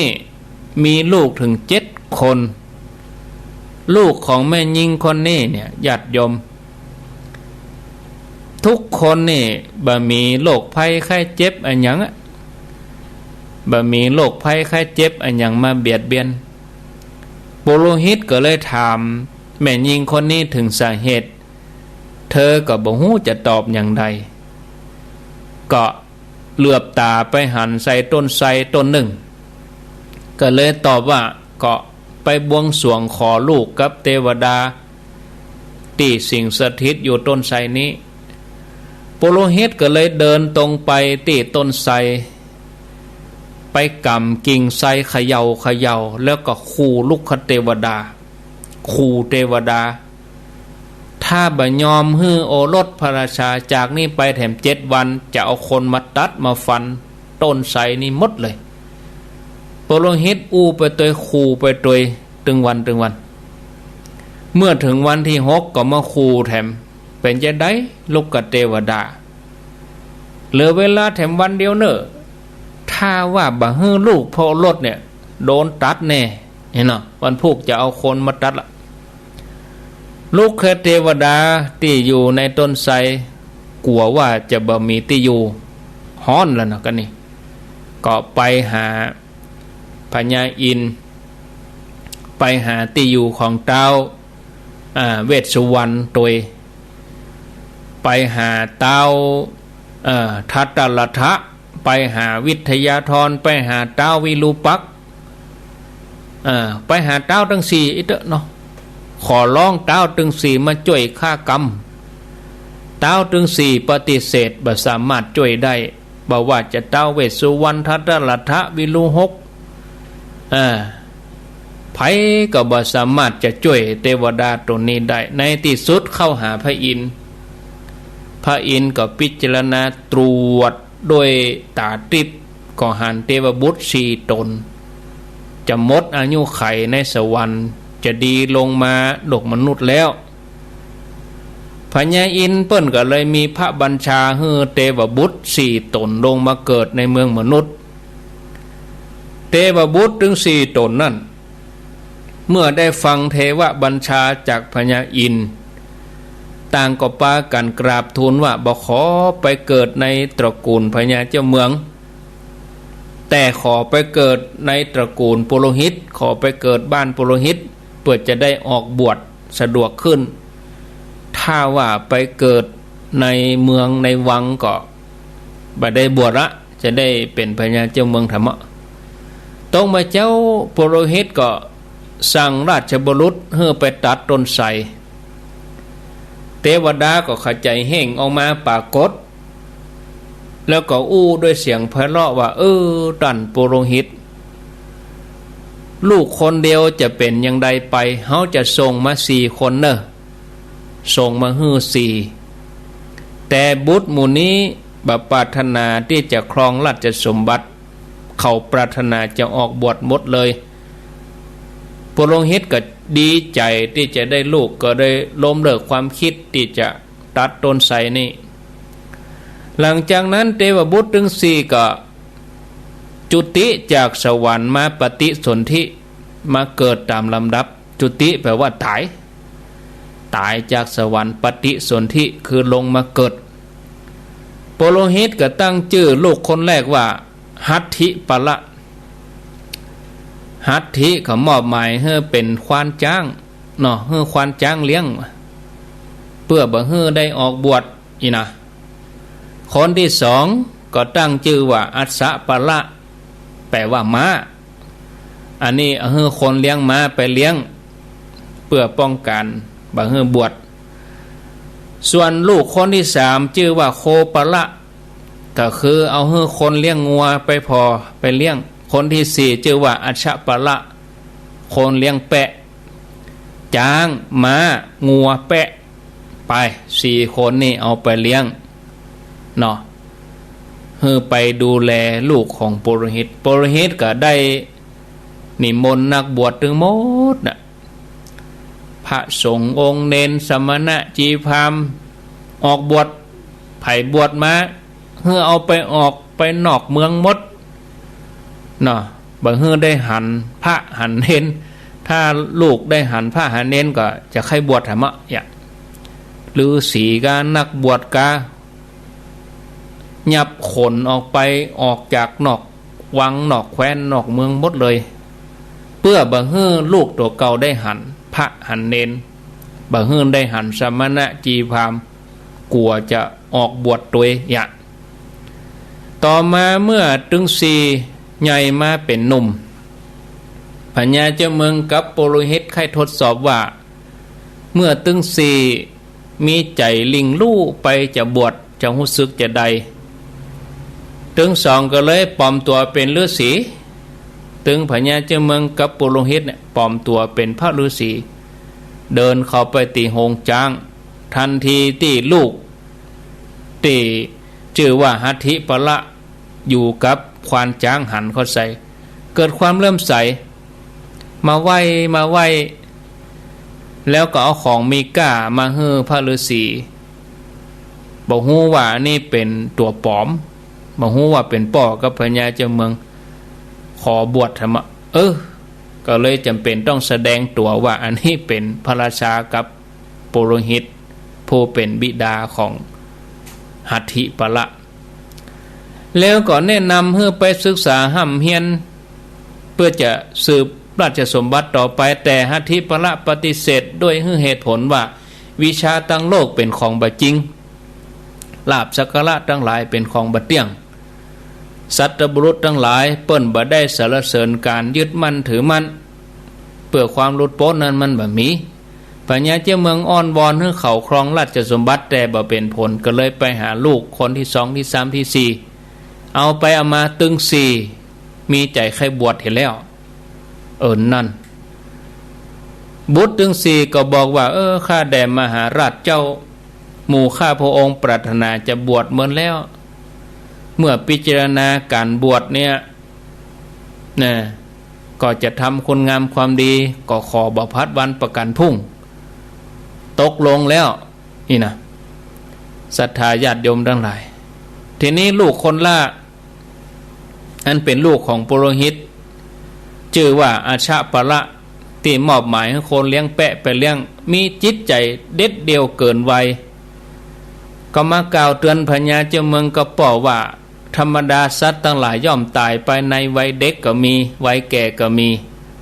ความตายบ่มีเครื่องหมายบอกไว้ว่าจะตายวันใดที่ไหนเวลาใดเพราะฉะนั้นข้าพระองค์จะบวชบัดเดียวเนี่ยลูกจะบวชบัดเดียวเนี่ย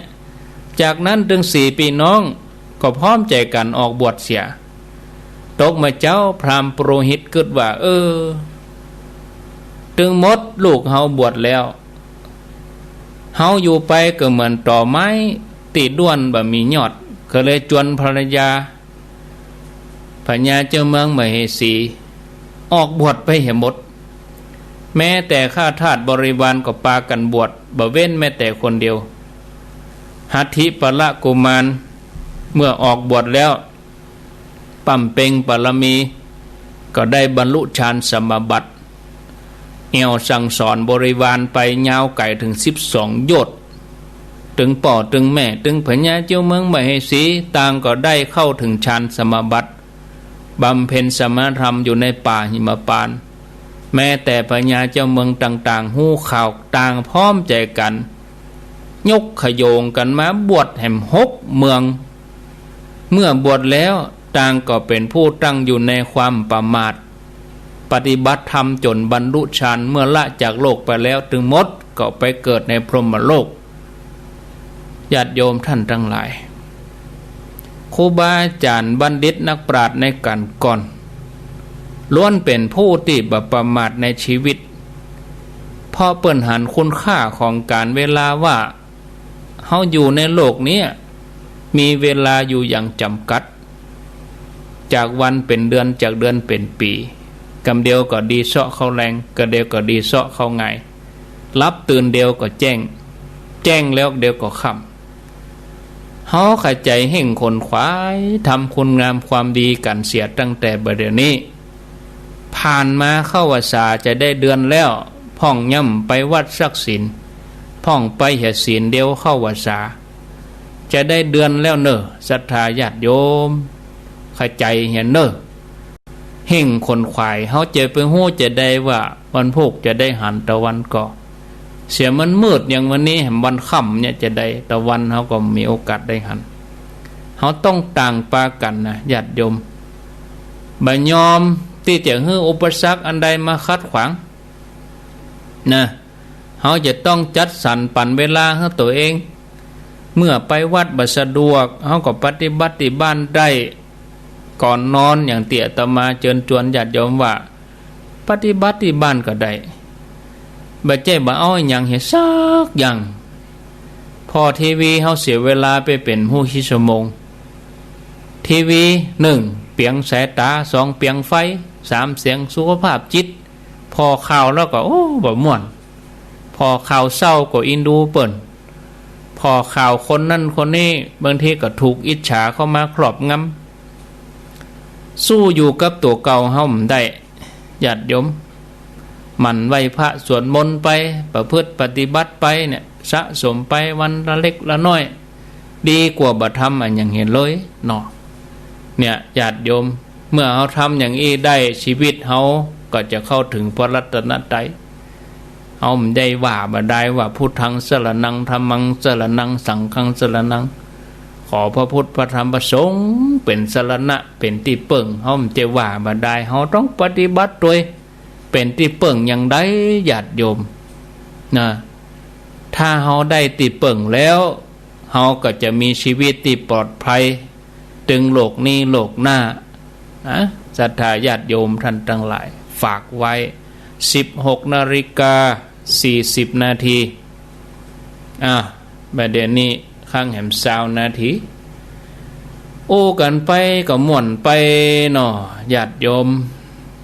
วันเวลาล่วงเลยไปเอา ไผมีหยังจะอู้จะจ้าก็โทรเข้ามาวางสายแล้วเนอ0998366322เอาไผจะอู้จะจ้าก็เจริญปอนเข้ามาไผจะอู้จะจาก็เจริญปอนเข้ามาปั่นตาหื้นแล้วกันนี่ดูต่างแล้วแม่แจ่มกาจอมตองกาก็ว่าเมืองฝางแม่อายกาอีน่ะญาติโยมนะอนุโมทนาบุญ0998366322เจริญปอนสาธุกราบไหว้สานมัสการเจ้าจากตังใดฮะบ้านแม่สุนน้อยเมืองฝางเจ้าอินทนินสีสีเจ้าแม่สุนน้อยเจ้าเมืองฝางนี่โอ้เหนียวแน่นดิแท้เนอะเนาะฝนตกกะเตียนแต่ตะกี้มันบี้ปานีเปิ้นว่าฝนทั้งคืนมันหยุดนี่มันบ่หยุดเลยนะแม่สุนน้อยนี่นะฝนซึ้งกันวันค่ำคืนหุ่งเนี่ยมันชุนฝนไปเก็บดอกไปงานสาวดำปีกมา3 โมงก็ฟังมาเปิดทางเปียได้ไม่เสียเปียได้ไม่เสียฝนตกนักว่าต้องตึงย่างกันแล้วผูกกันย่างละเนาะโอ้ก็เติงหาท่านนะทุกวันนี้เดี๋ยวเช้าก็จะอันตะกี้จะโทรผมตอนเปิดเดี๋ยวมาเปลี่ยนโทรศัพท์โอ้เป็นยังเดี๋ยวหยุดไปอย่างก่อนก็เลยเดี๋ยวรอรอบ2ก็ได้รอบ2นั่งแต่งจุยแต่งอย่างเก็บดอกกันอย่างมาไว้เนี่ยให้น้ำหยกน้ำหยาดอย่างไว้มันม่วนเนาะดาครัวไปโดยฟังทำท่านนะนั่นชัดเจนดีจ้าคนพบกันยินดีเนาะเจ้าจุดเติมกำลังใจนะเจ้าท่านไว้สาเจ้ายินดีเนอสาธุเมืองฟังเนาะแม่สุนเจริญปอนปิดวิทยุก่อนเนาะปิดวิทยุก่อนศูนย์อันเอาสายใหม่มาเจริญปอนโยมโทรมาโยมแบบปิดวิทยุจากตังใดม่อนปีเจ้าม่อนปินเนาะเจ้าม่อนปินเมืองฝังใครถามว่าเดี๋ยวก่อนทำเทวดาสอนโลกมีกะเทวดาสอนโลกมันยาวแม่เฮ้ยมันยาวปีหุบเนาะต้องใจเวลาแล้วเฮาเตดบัทนัดต้องเฮาตนที่เปิ้นเตดทำเมืองคล่องปุ่นน่ะเสียงเฮามันเหมือนห้องต้องเฮือนปุ่นหลวงพ่อปุ่นเตดกาพระครูไซมูลกาท่านธนอัตกาอีกแต่อาตมานี่มันเสียงบ่ฮื้อยอมเดี๋ยวฟังไปคนฟังเปิดก็อย่ารำคาญเหี้ยอยากเสียงเฮาบ่ฮื้อแต่ทางใต้นะแต่ใครฟังขนาดฟังได้จะลูกหลานได้ยินแทนที่จะม่วนเป็นบ่ม่วนไปเหี้ยอยากเดี๋ยวลองเดี๋ยวฮื้อตนอื่นเปิ้นเตดเนาะเจ้าไม่ชอบเอาก่อนก็บอกให้กทำมันมีไหนหมู่เตี่ยเซาะทำก่อนกะโอ้มันมีเด้อบักน่ะทำมีไหนหมู่เตี่ยอีเดี๋ยวไปเซาะทำฮื้อเนอะเจ้าอันนี้ทำมันจังมีว่ะ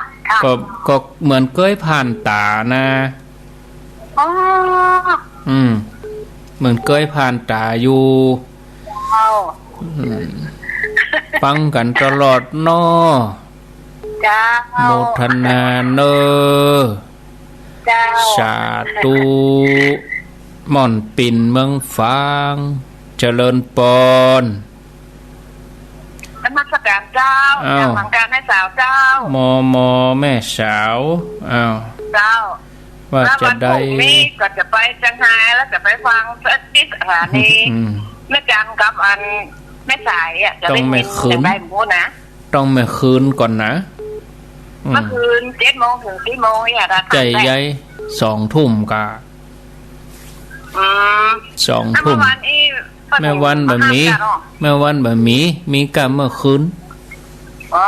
เจ้ามีเฉพาะกลางคืนกลางวันไม่มีเมื่อวันมีโมทนาแม่จันสมเจริญปอนจากตังใดโทษจากไหนโทษจากไม่แจ่มเจ้าอีกามาพ่องกะดักปิ้งนี่แม่แจ่มดักปิ้งนี่ยุ่งนะฟังตึงวานเจ้าตึงวานจังเขิงกะโตบักให้ตาลเปื้อนอยู่ม่อนแสงแก้วเจ้าม่อนแสงแก้วตำบลจังเขิงตำบลตะผาตำบลอย่างก็ตะผากะตำบลตะผาฟังชัดเจนดีกะชัดเจนดีเจ้าฝนตกก็ท่านตาฝนเลยเจ้าแม่แจ่มฝนตกก็แม่ฝนหลวงฝนแต่ว่าแต่ว่าวันข้ามวันจะคืนทุ่งวันนี้วันข้ามดีกาตกมาจุ่มมาเย็นที่พักครูตกกะมันนี่เอี้ยนไปได้2 ชั่วโมงฝนหยุดตั้งโม3 โมงละ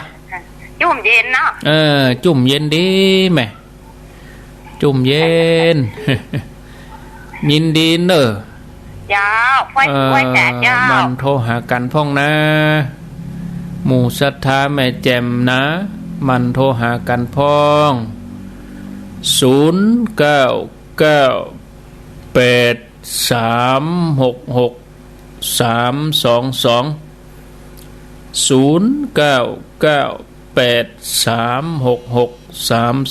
0998366322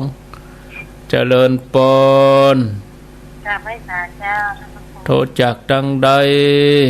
ภาษาเจ้า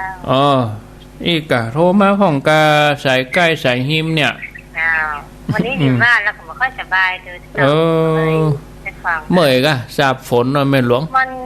นี่ค่ะมัน2 วันเนี่ยมันเจ็บท้องแล้วก็รวดมันเมาหัวเลย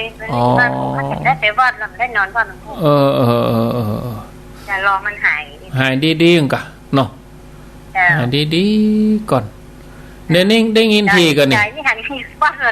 แม่ได้ยินทีก่อนที่บ้านที่บ้านได้ยินชัดดีก่อนได้ดึงเสาดึงหยังต่อสายก่อนไม่ได้ต่อเสาขึ้นต้นเดียวก่อนยังใส่กี้ก็ดีกันก็ดีกันเนาะดีแล้วอนุโมทนาเนอะแม่หลวงสายฝนน้องพระเขาเจริญปอนปิดวิทยุก่อนปิดวิทยุก่อนเนอะยุ่งละได้ความสายใหม่เจริญปอนกราบไหว้ศาลนะเจ้าโทษจากตังใดจากเมืองฝางเจ้าเมืองฝางบ้านอย่างหาเสาหินแม่เม็ดเนอะอันกะจะแม่เม็ดสมล่างอันจะไปอยู่แล้วตีอันเปิ่นจะยุกอันอย่างน่ากะไปกำกะจะไปต้นแม่จงดีเนี่ยอันน่ากะเปิ้นจ้างติดต่อกันดูเจ้าแม่จงดีอันดีแล้วเนอะที่ทางนั่นมาบอกมาสอนคือมันเขาวัดเขาวาเนาะอย่างทางบ้านนะบางคนก็อันภาษาโนษามาไปสักวันก็มีอันจึงมีหมดอ่ะตู้ผ้ามีขี้ตนย่ำหูเนาะเจ้าแล้วก็อันเจ้านี่มันยังแม่เขาเนี่ยมันก็แก่แล้วเนาะเอาก็เสาะหากระบุญกุศลอันน่ะไม่เดี๋ยวนี้นะแม่นนะนี่แน่นอนกาทางเนี่ยการเขาก็ย่ำใบละทำการยังนั่งนะเขาก็ใบแล้วเนาะไปวัดไปว่าเนี่ยบุญกุศลเปิ่นกินเปิ่นต้านเปิ่นทำบุญยังก็ไปอย่างกับนี่แน่นอนเจ้าแน่นอนแต่เป็นตัวอย่างให้ลูกหลานด้วยเจ้าไปแม่ก็ตึงงานป่อก็ไปกุศิน่ะแม่อันเนี่ยก็เอาเปิ่นซ้อนรถไปอีกาสุดยอดซ้อนเสียงไปวันนี้ซ้อนกันได้อยู่กะได้อยู่มันไก่นะอันนี้คู่บุญคู่บารมีเนาะเจ้าป่อก็เปิ่นก็80 บาทแล้วเจ้าฟังกันถึงวันเนาะฟังกันถึงวันเนาะฟังถึง งวันนะเจ้าดีแล้วนะแต่แม่เจ้านี่มันเคยได้ฟังเนาะแต่เจ้านี่มันเข้าแต่เจ้ามันได้เข้าสักกรรมเอาก็ได้ไปกลับไปอย่างไปขายทักขายอย่างเป็นยังสะดวกเวลาใดก็ฟังเวลานั้นเจ้ายินดีเนอะขอบคุณมากๆเจ้าสาธุพี่น้องตั้งเสาหินอาจเจริญปอนสายเก่าเนี่ยยมสายเก่าเนี่ยยมโทรมายมแบบปิดวิทยุ411เนี่ยยม9411เวลาโทรมายมจะต้องปิดวิทยุเสียก่อน0998366322